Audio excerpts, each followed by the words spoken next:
Ciao a tutti ragazzi, oggi farò un video cercando di spiegarvi un po' quello che mi è successo e cercare di aiutarvi o aiutare le persone che eventualmente dovessero incappare nello stesso problema che ho avuto ieri. Brevemente, io ho una Yaris 2020 ibrida. Ieri ero in giro con la famiglia, ero a Milano, sono rimasto a piedi con la macchina e cosa è successo? Vi faccio vedere. La macchina sostanzialmente, una volta tentato di accenderla, sembrava quasi impazzita, non funzionava niente,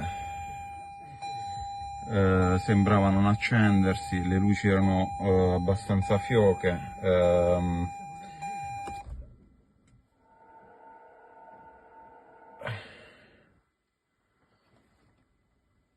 C'erano accese delle luci, delle spie strane, e poi usciva questo messaggio eh, di potere frenante ridotto, insomma il cruscotto sembrava anche spegnersi, quindi con una luce molto fioca. Quindi ho spento la macchina e ho provato a documentarmi un attimo e ho trovato che per farla ripartire è sufficiente aprire il cofano motore e vi farò vedere cosa ho fatto.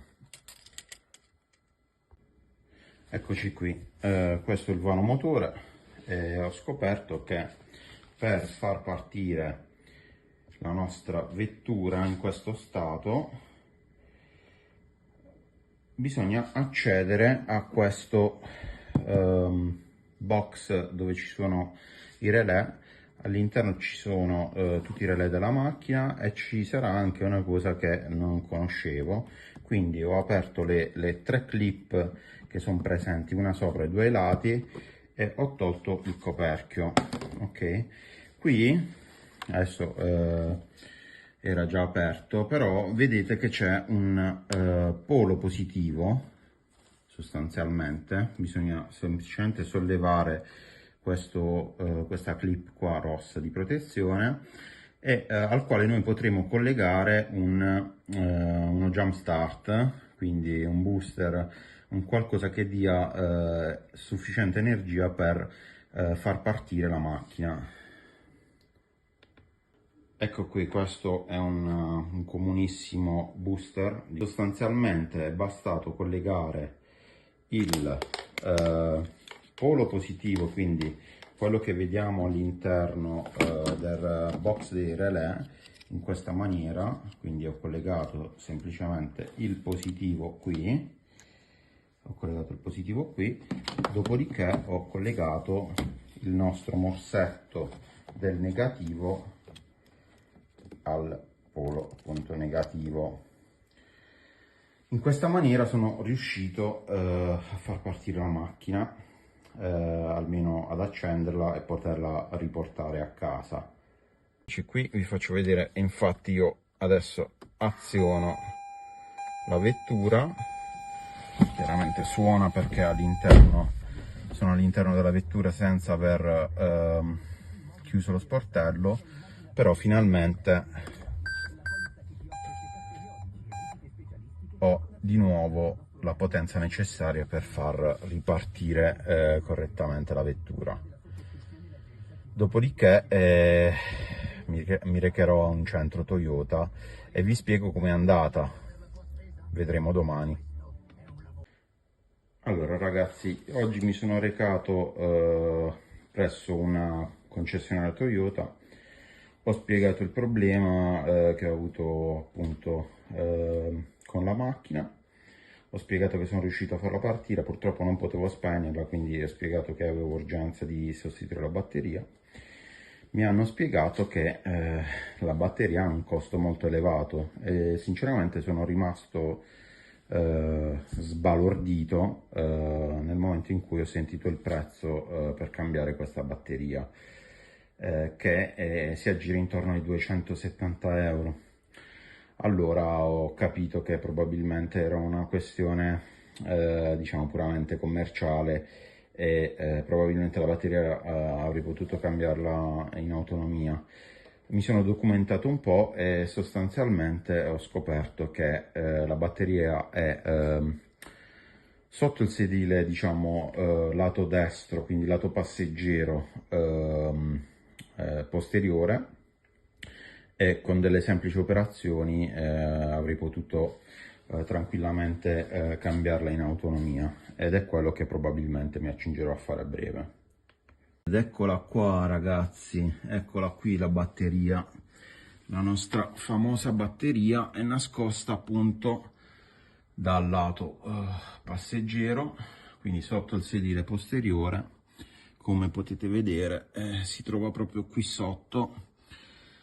Smontare è stato veramente molto semplice, perché ci sono due clip che vanno semplicemente rimosse, è un'operazione velocissima, e adesso andremo avanti col lavoro. Però prima vi farò vedere un attimo come è composto appunto il vano, la cover che chiude il vano batteria. Quindi sostanzialmente qui, come potete vedere, ci sono due clip.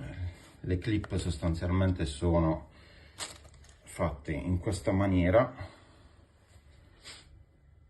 ecco qui, quindi basterà spingere all'interno questo bottoncino qui con bastano le dita sinceramente, o anche un cacciavite grosso, e dopodiché sarà semplicemente da rimuovere la clip in questa maniera. Dopodiché basterà rimuovere questo coperchio che appunto era posizionato qui sotto, quindi io l'ho semplicemente sfilato in questa maniera, e abbiamo accesso alla nostra batteria, che scopriremo adesso come smontare nei prossimi minuti. Adesso devo cercare di capire se riusciamo a smontare la batteria senza dover anche rimuovere la panca, quindi il sedile posteriore, perché è bloccato. Sicuramente si sfilerà, però voglio evitare questa operazione dall'alto, quindi tirando verso l'alto, penso facendo un po' di forza. Però io credo che possiamo accedere alla batteria e rimuovere appunto il polo negativo che vediamo qui, e anche il polo positivo che è coperto da questa cover appunto di protezione, semplicemente smontando questo bulloncino qui che tiene bloccata la batteria all'interno, diciamo, del vano sotto il sedile. Quindi io adesso proverò a svitare questo bulloncino qui e vediamo se riusciamo a tirarla in avanti, in modo tale da avere accesso più comodo ai due poli della batteria. Ragazzi, allora dopo un po' di ragionamenti ho pensato che probabilmente per lavorare in sicurezza era meglio alzare la panca posteriore. La panca posteriore, come vedete adesso, è stata alzata, la tengo lì bloccata con un blocchetto di legno per sicurezza, per non stare a sbloccare, a scollegare anche i vari sensori presenti sul sedile, e sono tenuti in piedi da una clip, un gancio qui che finisce all'interno di questa clip. Ce ne sono due, uno immediatamente dietro il sedile del passeggero e uno dietro il sedile del guidatore, che potete vedere lì in fondo. Quindi in questo momento noi abbiamo semplicemente sollevato con un po' di forza verso l'alto, e questi ganci qui, che poi sono collegati all'interno qui, si sganciano in automatico. Eccoci qui, sono riuscito a trovare una batteria compatibile. La batteria è questa qua, l'ho acquistata dall'Leroy Merlin perché purtroppo non sono riuscito a trovare una Bosch oppure una Yuasa che avrei voluto sostituire, quindi per comodità e anche per riprendere l'utilizzo della macchina il prima possibile.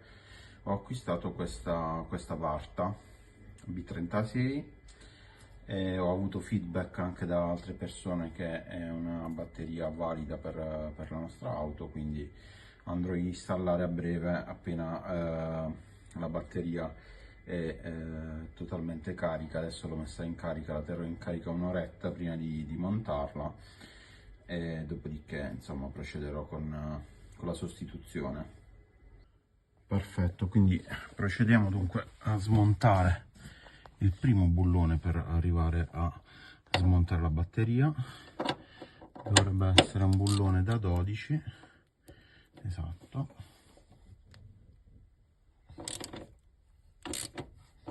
Vado ad allentare il bullone.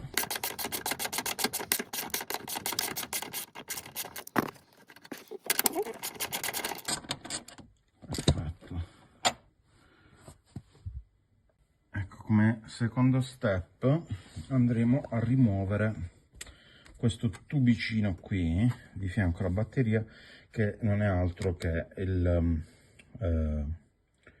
tubicino di scolo di recupero degli eventuali vapori acidi della batteria.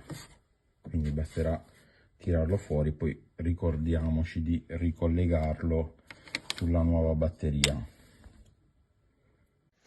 Ok, iniziamo. Qui ci occorrerà una chiave da 12 mm, credo, no, quindi ne prendiamo una da 10, quindi una chiave da 10 e iniziamo a smontare. Prima di smontare prenderò qualcosa per proteggere il polo negativo una volta che viene disconnesso. Io solitamente utilizzo un guanto in lattice da utilizzare come cappuccio sul polo negativo.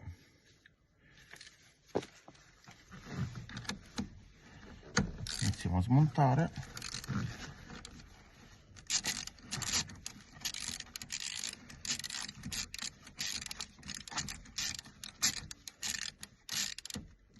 Ok, una volta allentato il polo, tiriamo su. Ok, e adesso utilizzerò il mio guanto come cappuccio per isolare il polo negativo. Dopodiché potrò dedicarmi al polo positivo, quindi quello che farò, sposterò in avanti la nostra batteria, che adesso sarà libera dal polo negativo. Ecco, che pian piano sta andando avanti. Ok, una volta qui possiamo alzare il nostro cappuccino di protezione e andare a svitare il polo negativo, il polo positivo, scusate. Quindi adesso non so se si vede bene, però procederemo a svitare questo polo qui. Allora,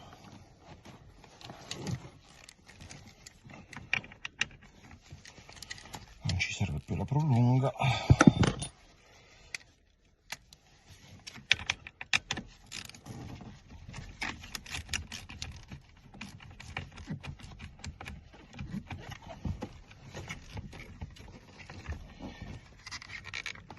Qua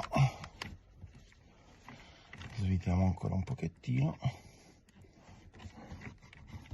Ok, una volta che abbiamo allentato il dado possiamo rimuovere, quindi questo sarà il dado da svitare. Quindi andiamo a tirar fuori la nostra batteria vecchia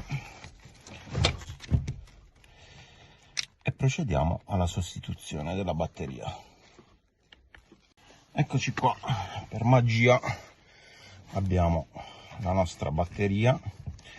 Io preferisco sempre scrivere la data di quando è stata cambiata la batteria, così da ricordarmi la prossima volta quanto tempo è durata in totale la batteria.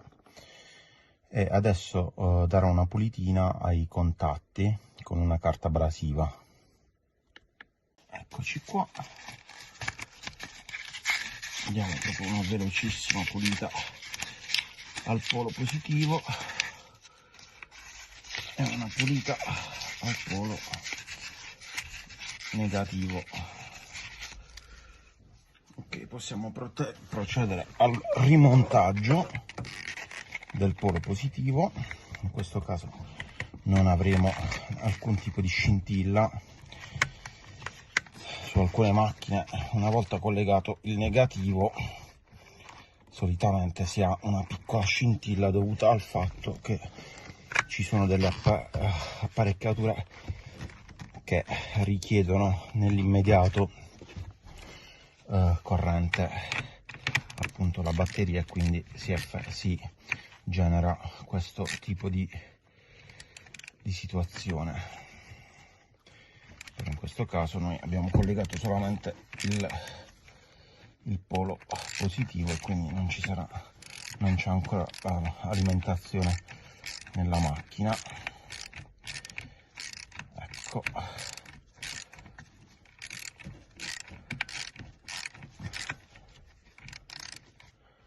benissimo.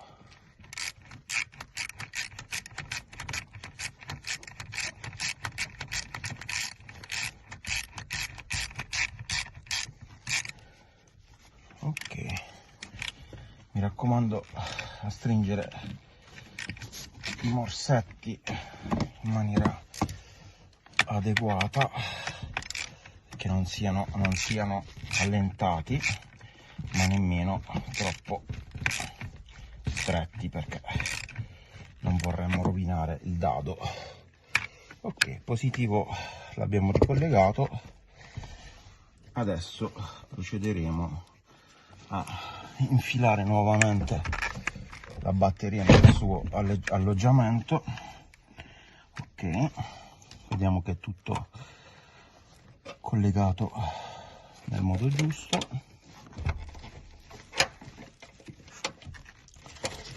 Ci assicuriamo che il blocco vada nella sua posizione corretta.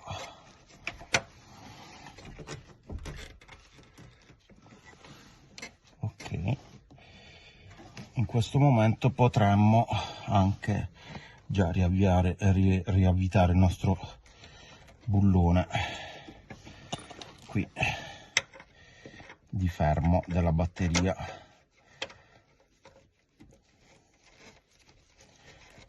così da avercelo già in posizione. Adesso ultimo step sarà quello di rimontare il polo negativo. Ecco, qui volendo possiamo anche già stringere con la nostra chiave da 12.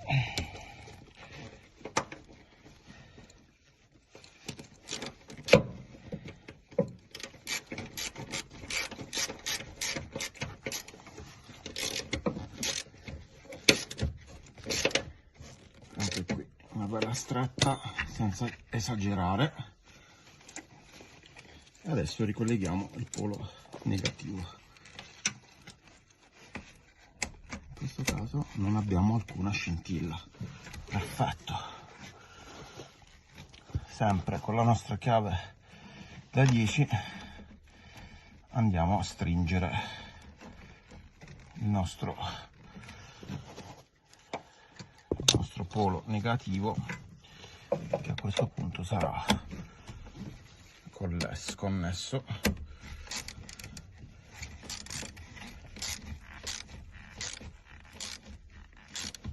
Perfetto.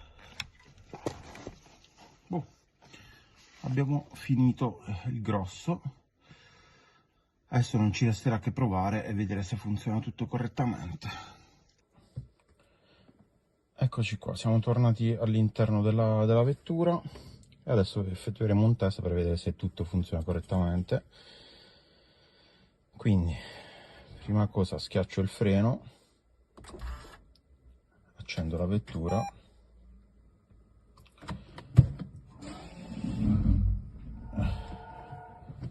e tutto funziona come dovrebbe. Quindi quadro ha ripreso a funzionare, non abbiamo alcun tipo di errore, avremo solo un riavvio del sistema della macchina. Ecco, attendiamo un attimo, sta partendo, adesso effettuerà il boot e niente, quindi la macchina è tornata finalmente come nuova. Perfetto. Bene, questo è stato un breve video che ha cercato di spiegare quello che ho fatto per sostituire la batteria della Yaris 2020. Spero che vi sia stato utile. Adesso per rimontare il tutto, come avete già visto, si può procedere al contrario. Grazie a tutti, se vi è piaciuto lasciate un like e sottoscrivetevi al canale. Grazie.